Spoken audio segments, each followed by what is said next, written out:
Hello, everyone, and welcome back to Randy's old-time radio shows. Step through the creaking door and into a world of suspense. Today, Randy is airing a classic episode of CBS Radio Mystery Theater, broadcast from 1974 to 1982. Carried by over 290 stations nationwide, it brought radio back to life with stories of mystery, suspense, and the supernatural. Hosted by E.G. Marshall and Tammy Grimes, it featured legendary voices and unforgettable tales. Now, without further delay, here is tonight's episode, Unquiet Tomb, from June 18th, 1979. The Mystery Theater presents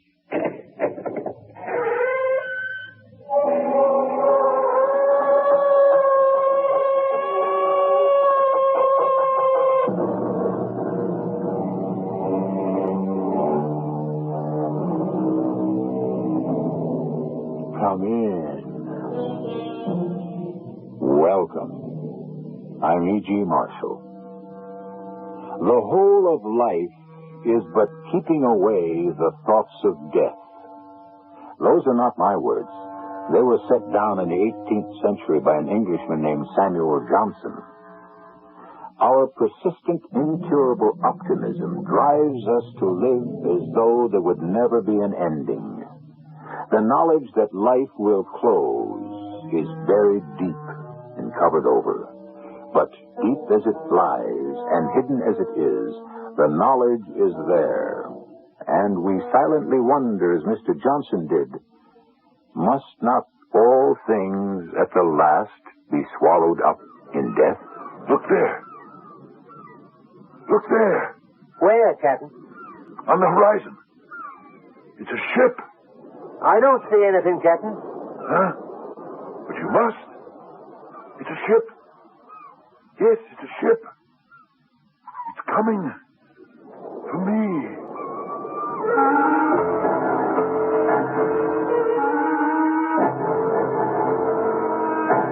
Our mystery drama, The Unquiet Tomb, was written especially for the Mystery Theater by Elspeth Eric and stars Fred Gwynne. I'll be back shortly with Act One.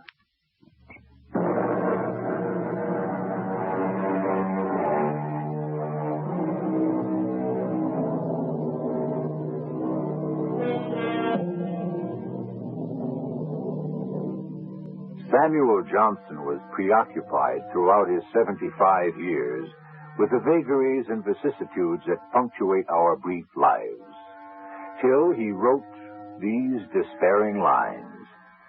Must helpless man, in ignorance sedate, roll darkling down the torrent of his fate? Stay with us now for the story called The Unquiet Tomb. Nicholas! Nick, where are you? Nicholas! Can't you hear me? I hear you, Captain Jack. The sun's starting to set. I know, Captain. Then where in the name of heaven is my brandy? I'm fetching it now. Bring me a shawl to put over my knees. Yeah, I got it. There's a sharp wind blowing from off the sea. Hand it over. Shall I help? Hand it over. I'll do it myself. I'm still able. Of course you are. Shall I pour your brandy, Captain Jack? Yes, you'd better do that. There you are, Captain Jack. Pour yourself one, too. How's that? I said pour yourself a spot of brandy. That's so hard to understand. Well, it's been years since you suggested that I drink with you, Captain. Yes, well, I'm suggesting it now. Of course, back there, it wouldn't have been proper for us to drink together. Bad for discipline. Bad for morale, surely. And when we came here, I don't know, we stuck to the same old ways. Force of habit, I suppose. I always understood that, Captain. It would never have entered my mind to presume. But now it all seems stuff and nonsense. Know what I mean? Perhaps I do, Captain. In part, anyway. And besides, I begin to feel the need of human company. It was different, of course, when Nellie was alive. You remember how she was, Nick? I remember. So full of spirits. So happy to be alive. Well, you know. Yes, she was my own sister, Captain. And then there was Kevin Murdoch. Now he's gone. Why did he have to go back, Nicholas? He had a good life here. Why did he want to go back to the polluted life of civilization? I think you know why, Captain. Look. Look there. Look there. Oh, where, Captain? On the horizon. It's a ship. I don't see anything. But you must. Your eyes are better than mine. There's a ship out there. No, Captain. Yes, a ship. And it's coming for me. To carry me away. But now, Captain, surely you don't mean you'd leave your island. You think I'd do that? Leave my island? No. But that ship will carry me away. Yes, it will carry me away. A flight of fancy, Captain. There's no ship. What? No? No ship? You imagine it, Captain. Well, you could be right, I suppose. It's possible, you're right. Remember when I purchased this island? From the Dutch? Or was it the French? Or the English? Bought it for pennies. In point of fact, I'm not sure I ever paid them anything at all, whoever they were. Did I pay them, Nick? I don't believe you ever did. Well, nobody cared. Nobody even knew this island was here till I put in a bid for it. And when I did, they brushed it off like you'd whisk away a fly. What did they want with an island that covered no more than 8 square miles of earth, set in a distant sea? Did they care for its beauty? Its serenity? No.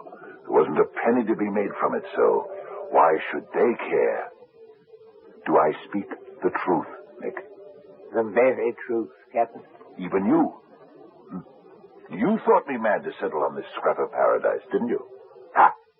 Didn't you? Well, that was before I'd seen it, sir. But once you'd seen it... Then it was a different matter altogether. Oh, man alive. The joy in my heart when I saw you waving from the small boat. One of my own. My old compatriot. My fellow fighter. I knew straight off that together we'd have ourselves a tiny piece of heaven here. And Nellie. Nellie standing beside you in the little boat. I never expected that. Bringing a woman with you. That was your bit of inspiration. It was to free her mind of an infatuation she'd had for a man back there.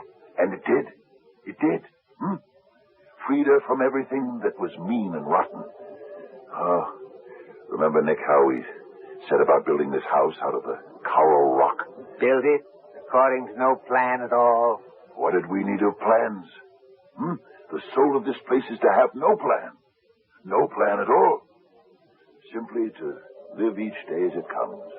To rest each night in order to be ready for the day that will dawn. Aye, we'd rise with the sun. Nellie would give us breakfast. And work like stevedores. Harder than that. Till Nellie called us for dinner. Oh, a sweet voice. I can hear it now. Captain O'Shea, I've dinner set on the bench. There's fried fish today. Captain? I'm toasting the breadfruit, so hurry. Stop your work now. This instant or the fish will be overdone. We're coming, Nellie. We're yours. Now, Nick, serve up the fish and be generous. There's plenty. Oh, this one was a whopper. There's breadfruit for you, Captain. Again? No complaining now. I won't have it. It lacks something. Breadfruit does. Yes.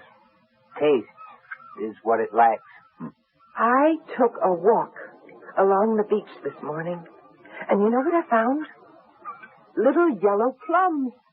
growing right out of the sand. Millions of them. Now, if there was some way to get out the pulp and some way to make a jam out of them. There should be a way. And brandy. A yellow plum brandy. A yellow plum jam.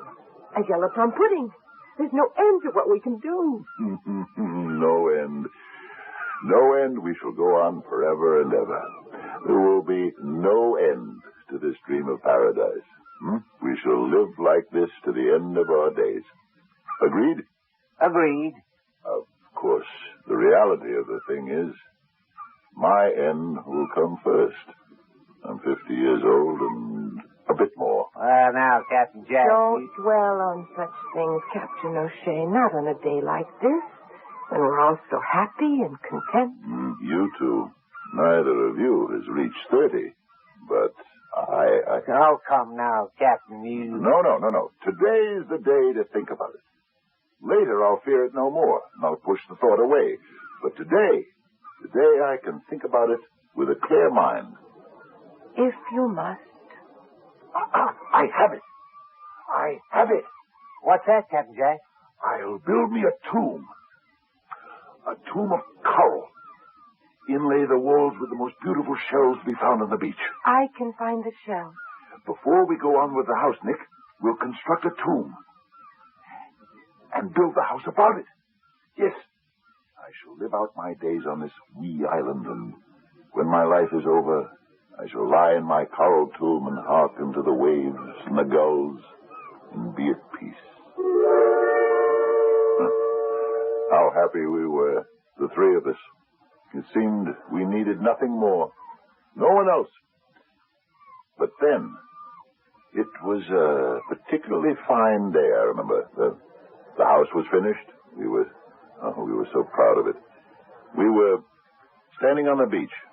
Remember? You and I, Nick. Captain, that boat's aiming to anchor here. They've lowered a dinghy. There's a man in it. Oh, that's a fine ship. About 30 foot, I should say. Draws about 6 feet. Aye, nice and beamy. What do you say we walk down and welcome him? Find out what drew him here. Hello! Hello there! Hello! Well, he's one of us at least, not some crazy foreigner. Have I your permission, sir? You have better than that, sir. You have my welcome. My name is Kevin Murdoch. And I'm Captain Jack O'Shea.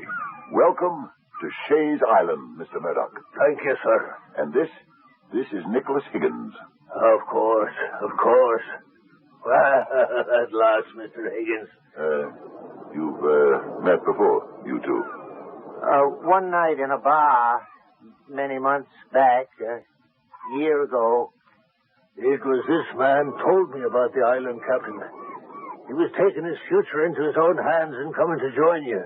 Well, come up to the house, Mr. Murdoch. We'll give you some fine plum brandy, and you'll tell us... I didn't come alone, Captain. My wife is on the boat, and my 2 children. And with your permission... Oh, fetch them. Meanwhile, we go up to the house and tell Nellie we have guests. Nellie? You said Nellie? Yes, Nick's sister. She's my housekeeper, my cook, my companion. Now go. Fetch your family and bring them up to the house. You're very kind. They'll be most pleased. A fine man. And to think that you know him, Nick. Well, hardly that. We only met that one night. We talked some.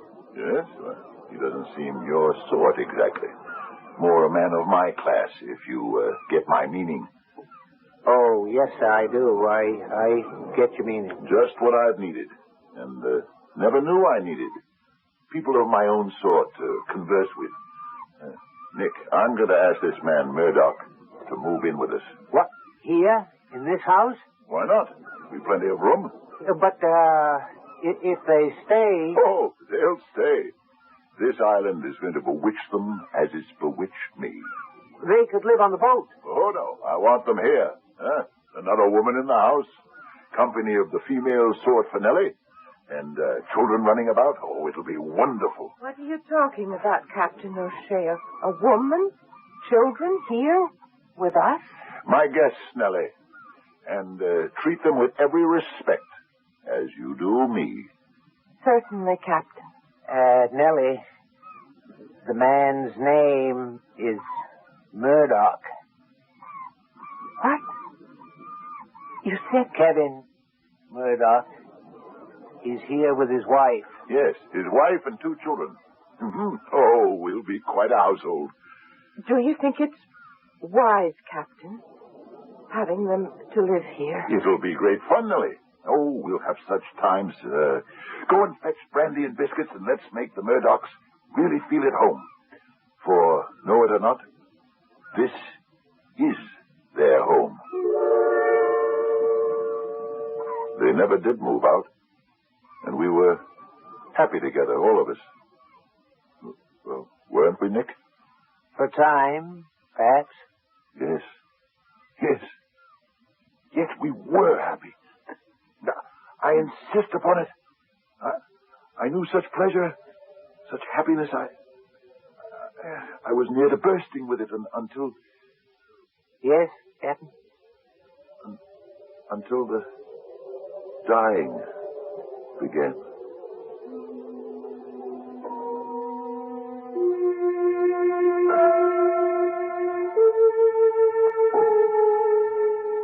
There is a theory, and it's only a theory, that each man holds 2 instincts. One is called Eros, after the god of love. The other is Thanatos, a personification of death. These 2 are thought to live side by side in every human soul. Sometimes the one is in the ascendancy, sometimes the other. But neither ever resigns or concedes the battle. I'll continue with Act 2 shortly.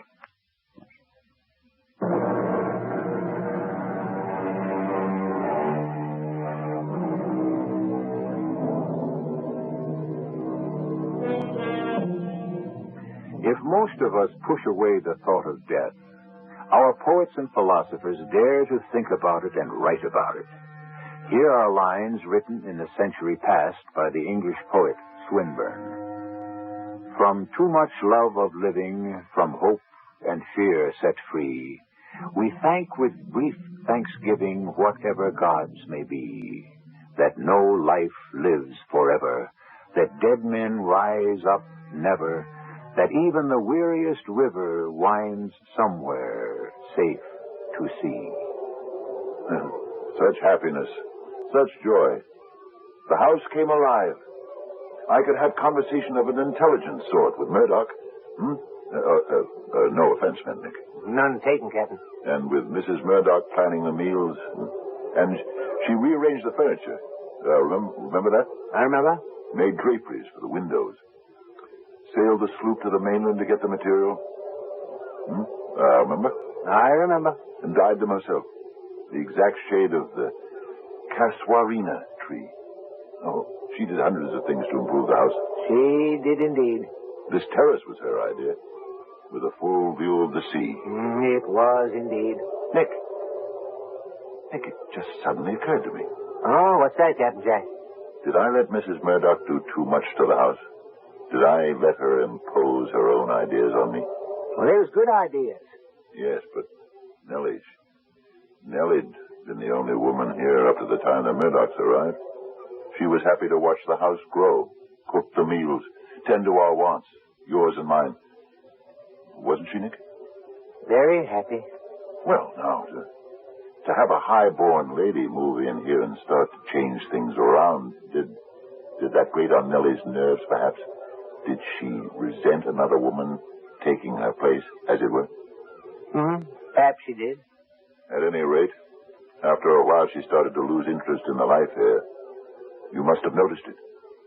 I did. I talked to her about it, you know. You did? Oh, yes, I was very concerned, because we'd been so happy.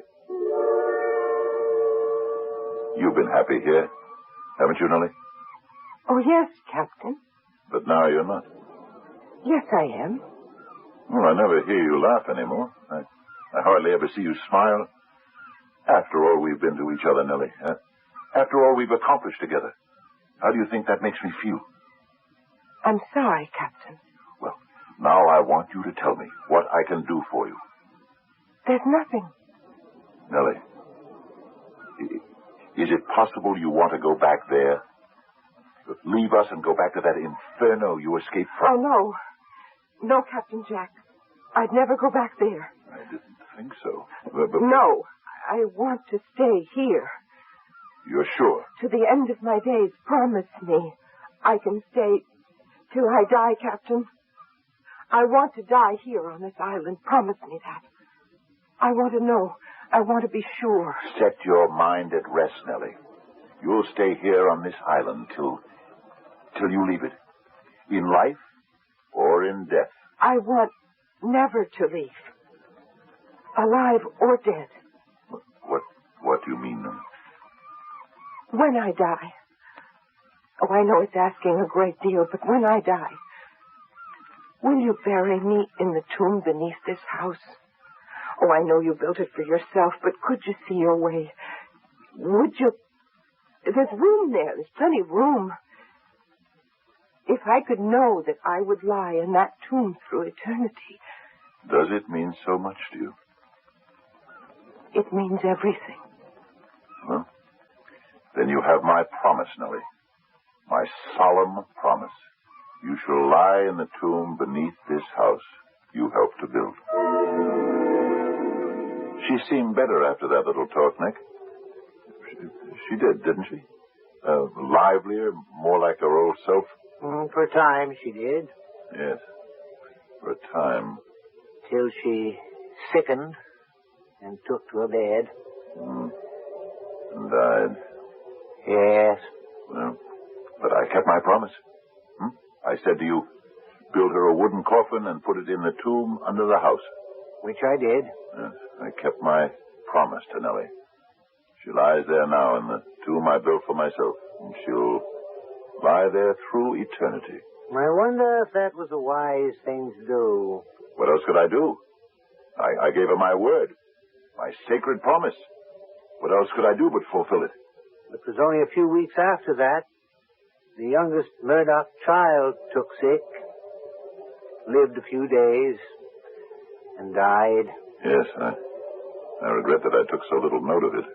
I was sorry, of course, but my condolence was mechanical, perfunctory. I realize that now. But I was distraught over Nellie's passing. I hope they understood. They sailed the sloop to the mainland and brought a tiny coffin made of lead. They asked me if I might place it in the tomb. I said yes. I don't know why. I don't know that I even attended the interment. Did I? No, you did not. I should have. But when the second child died... Yes.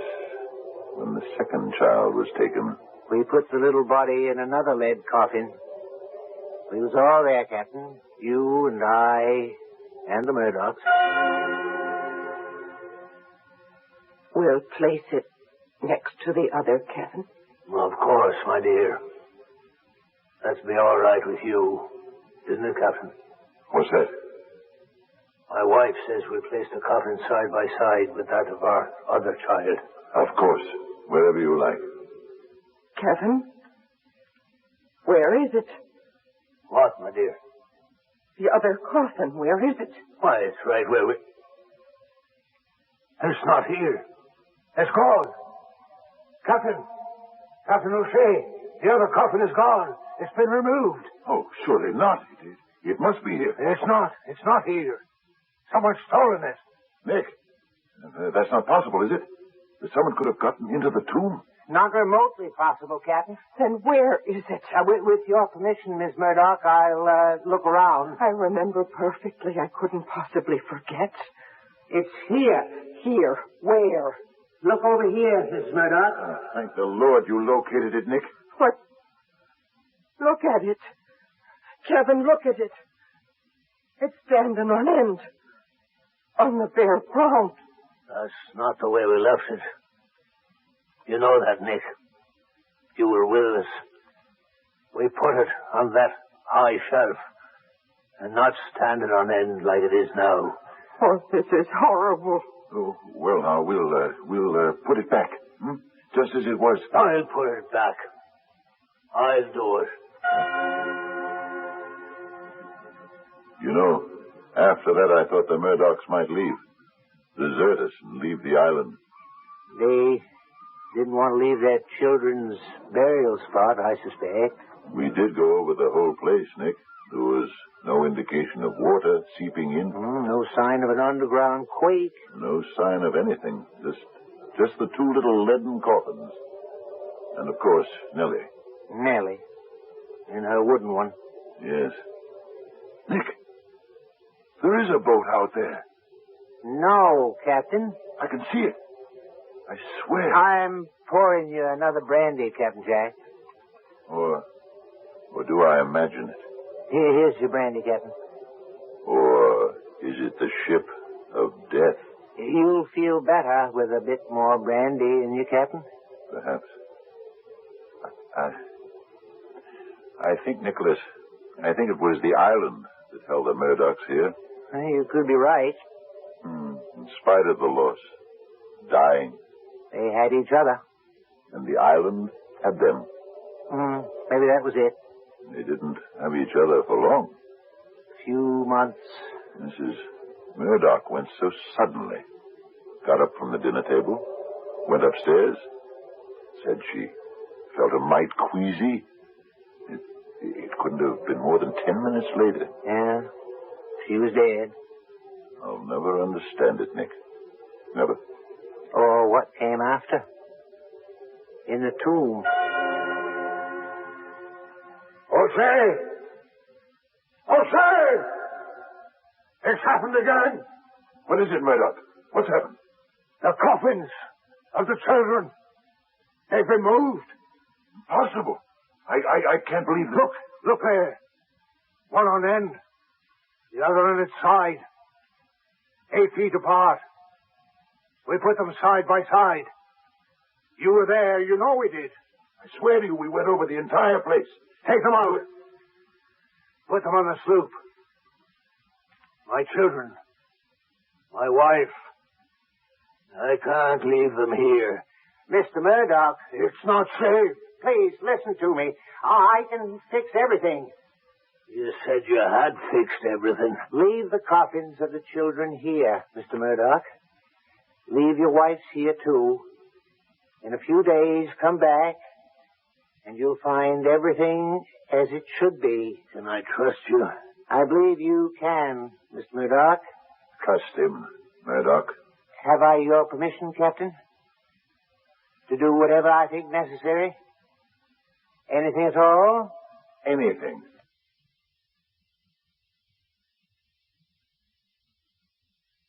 Tomb. Yes, Nick. It was worse than before. How? How worse? Not only was the coffins of the children strewn about the place, but Mrs. Murdoch's was tilted to one side, leaning up against the back wall of the tomb. It was marked, scarred, and it was filthy. But what did you do, Nick? You promised Murdoch. I did as I promised. And 3 days later, when Murdoch visited the tomb, everything was in order. The little coffins side by side. Mrs. Murdoch's cleaned and set in place. But what did you do, Nick? Tell me now. The ship is coming in. I'll tell you, Captain Jack. Even if it makes you angry. Even if it makes you hate me.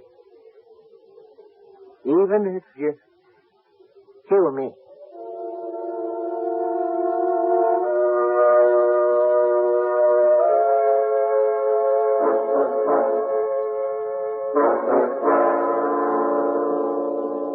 Who knows what happens when those we love start the long sleep called death?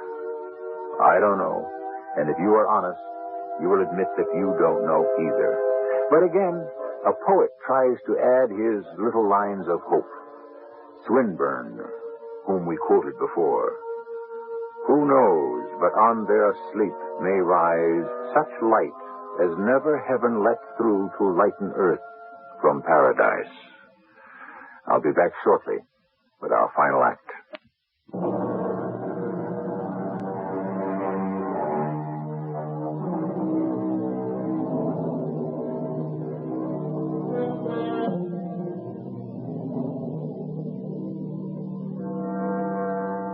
Forgive me if I quote to you again from the writings of Algernon Charles Swinburne. He wrote these lines in 1878 in memory of his fellow poet Baudelaire, who had died the year before. There is no help for these things, none to mend and none to mar. Not all our songs, O friend, will make death clear. Nick, tell me now how you put things right in the tomb. Because whatever you did, Murdoch seemed satisfied. He told me so. He would visit the tomb every other day or so, and he'd come to me and tell me everything was in order, nothing disturbed, all the coffins in place. After a while, he stopped going there. His mind was at rest about it, or it seemed to be. I'm sure it was, Captain Jack.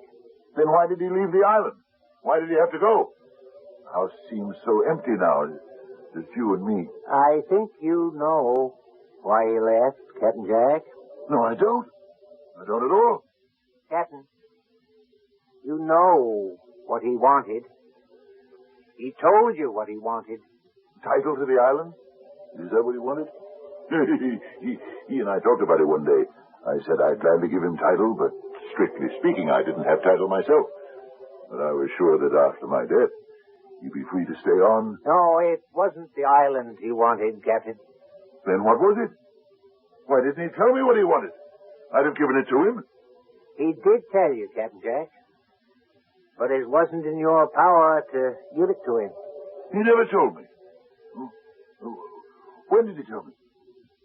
Remember the morning you and I was having coffee right here on the terrace, and he'd come out of the house looking very solemn, very grave, unhappy even? Good morning, Captain Nick. Good morning, Murdoch. Sit down. Beautiful morning, isn't it? Beautiful.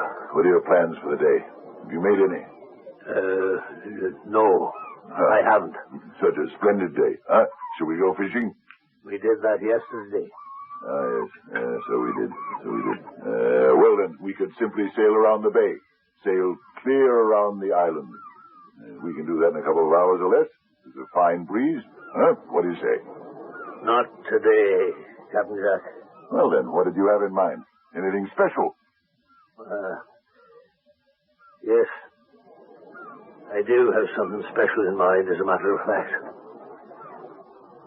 Captain Jack, you know how I appreciate all the hospitality you've shown me. Oh, don't speak to me of hospitality. It's been a joy to have you here. Oh, I know there's been tragedy. Oh, awful tragedy. Your children, your wife, but that could have happened anywhere, Murdoch. You know that.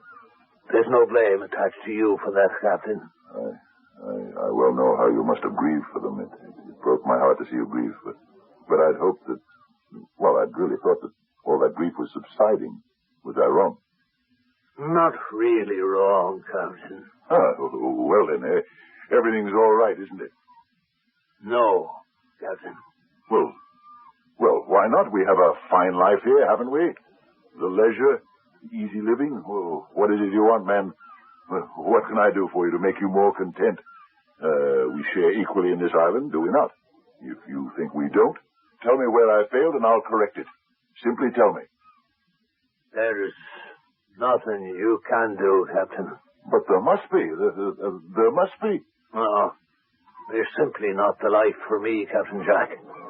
Not the life for you. 3 grown men on a little island. And what's wrong with that? It's a child's dream. It's everyone's dream. Oh, no, Captain, it's not. Anyway, it's not mine. You don't mean You wouldn't leave, would you? Leave the island? You wouldn't do that. You couldn't. I must, Captain. Oh, no.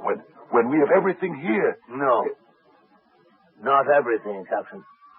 What am I to do? You'll be all right. No, I'll not be all right. I'll be lonely. And if I stay, Captain Jack, I'll be lonely. Loneliness I cannot bear. Now, what do you mean by that? I don't understand you at all. What do you mean by that? If you don't know, Captain. Well, I do not know. Dear Captain O'Shea, you must simply take my word for it. I cannot stay with you on this island. I shall set sail tomorrow. What did he mean, Nick? He never really told me. What did he mean he'd be lonely here? He needed a woman, Captain. A woman? Well, he could have had a woman any time he wanted to. He only had to sail the sloop to the mainland to find a woman. Hundreds of them. Thousands. He could have had his pick. Not that sort of woman, Captain. Well, what sort of? Oh. You mean he wanted a wife? Someone who loved him. That sort of woman. Oh, well, I suppose that's different. Aye, very different. Yeah, I suppose he wanted to get married again. I think so. Well, I can understand that. Yes, that's understandable. Yeah, I think so. Nick, I'm going to tell you something. I hadn't meant to, but now, Nick, look, the ship is coming closer. Yes, it's sailing this way. You do see it, don't you? Perhaps I do. Yes, coming closer. Nick, I am going to make a confession. I married Nellie. You did? Yes. Yes, I did. I took the sloop one day, and we went to the mainland and found a priest, and he married us. See?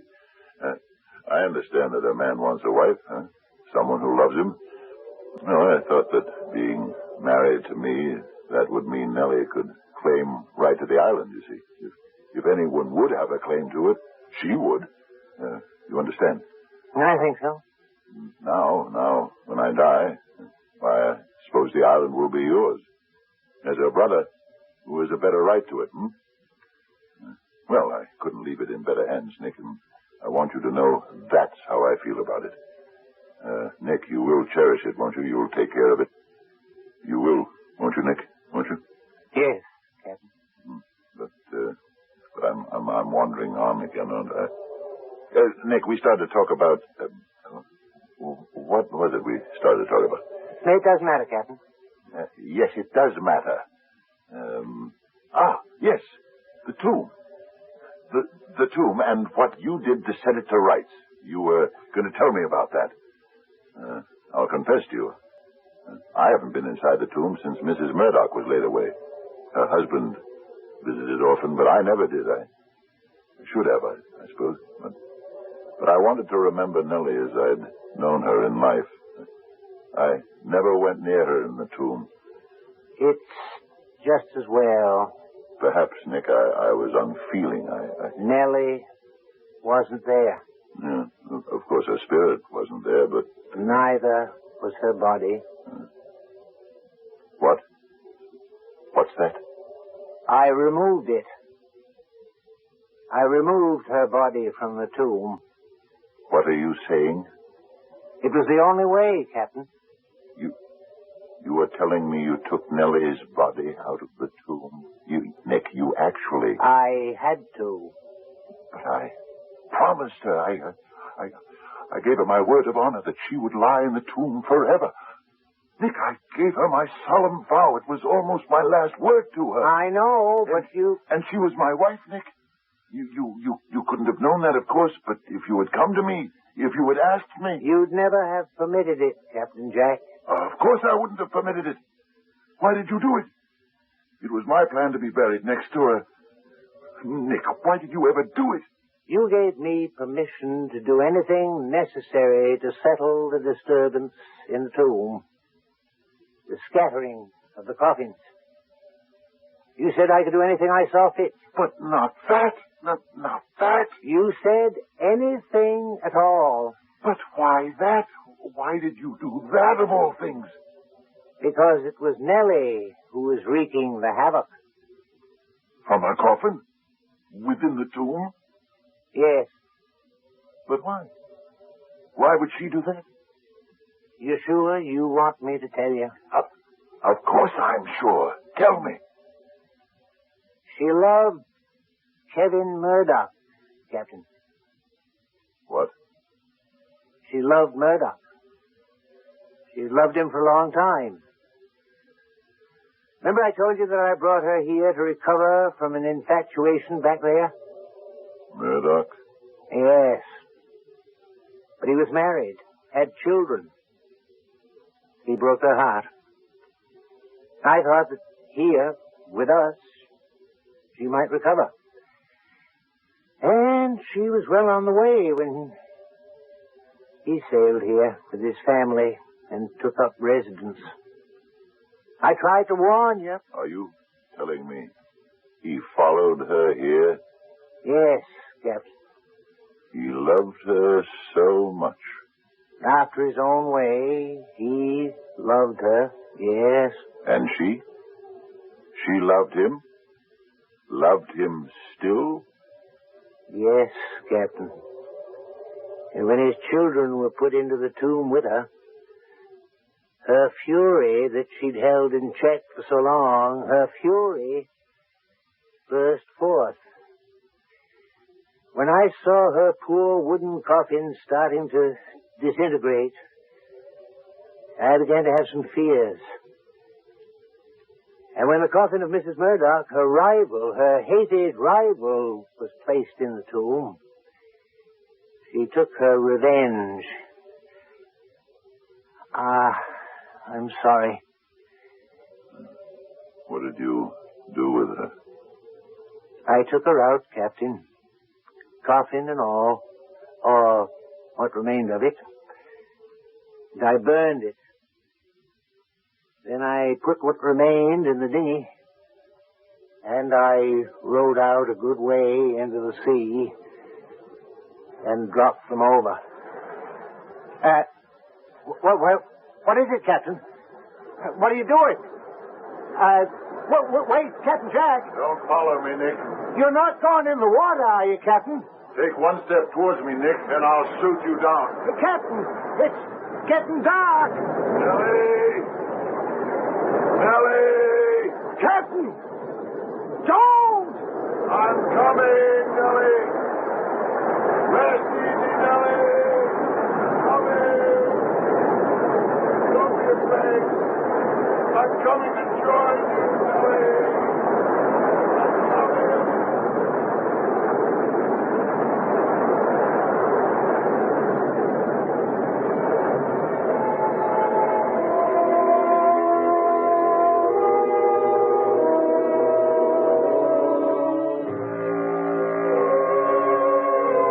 Did Nick try to rescue his friend? If he did, was he successful? Did he bring him back? For darkness was falling over the sea, over the island. Or did he simply stand on the shore and watch his friend go to meet the death he sought, to meet the ghostly ship he had seen coming to fetch him? I'll be back shortly.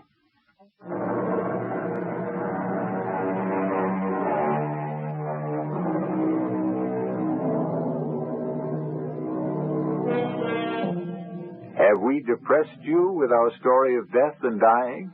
I sincerely hope not. These days we speak more freely about the stark and undeniable fact of death, in hopes, I suppose, of fearing it less and accepting it more equably. Shakespeare told us centuries ago that death unnecessary end will come when it will come. There's really little more than that to be said on the subject. Our cast included Fred Gwynne, Robert Dryden, and Teri Keane. The entire production was under the direction of Hyman Brown. Well, folks, that's all for this episode here on Randy's Old Time Radio Shows. Now, bringing these golden oldies back to life takes no small amount of time and effort from our good friend Randy, cleaning up the audio, converting the files, and making sure each show has the best audio possible. If you've enjoyed the program and you'd like to help keep these classics on the airwaves night after night, why not consider a small donation? Every penny goes straight to supporting Randy's work and helping this channel stay on the air. You'll find the links down in the description below. And for those of you kind souls who've already given, Randy tips his fedora to you. Your support truly keeps this old radio spirit alive. Thanks ever so much. And until next time, keep those dials tuned and keep the memories rolling.